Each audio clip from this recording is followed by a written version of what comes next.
बिस्मिल्लाहिर्रहमानिर्रहीम। अस्सलाम वालेकुम व्यूअर्स, कैसे हैं आप लोग? खुदा आपको रखे खुश आबाद, हर वाला, हर मुसीबत, हर परेशानी से दूर। याददाश्त और जहन को तेज़ करने के लिए, क़ुव्वत हाफ़ज़ा को बढ़ाने और मजबूत करने के लिए वजीफ़ा। अगर कोई शख्स हाफ़ज़े की कमज़ोरी का शिकार हो जाए और इसकी वजह से बहुत ज़्यादा मुश्किलात का सामना हो, तो ये छोटा सा अमल आपको इस मुश्किल से बआसानी निकाल सकता है।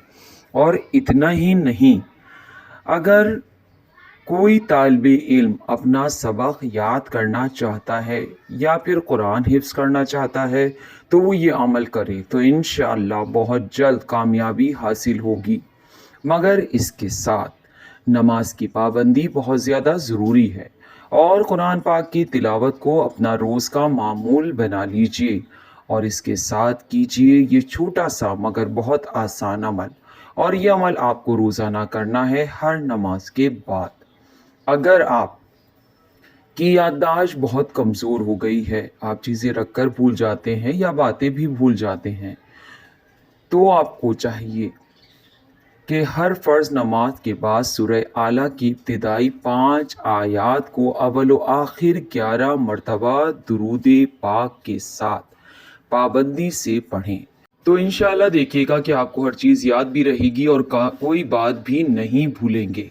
याददाश्त के लिए सूरह आला की 5 आयात ये आपके सामने हैं।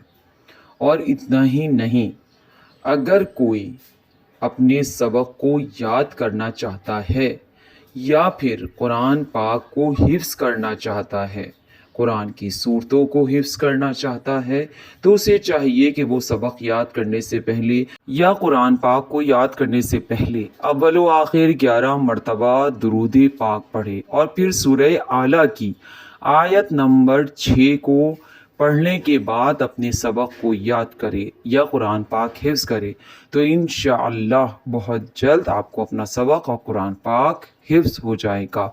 सूरह आला की वो आयत ये है। मेरे चैनल को कीजिए सब्सक्राइब, लाइक, मेरी वीडियो को शेयर।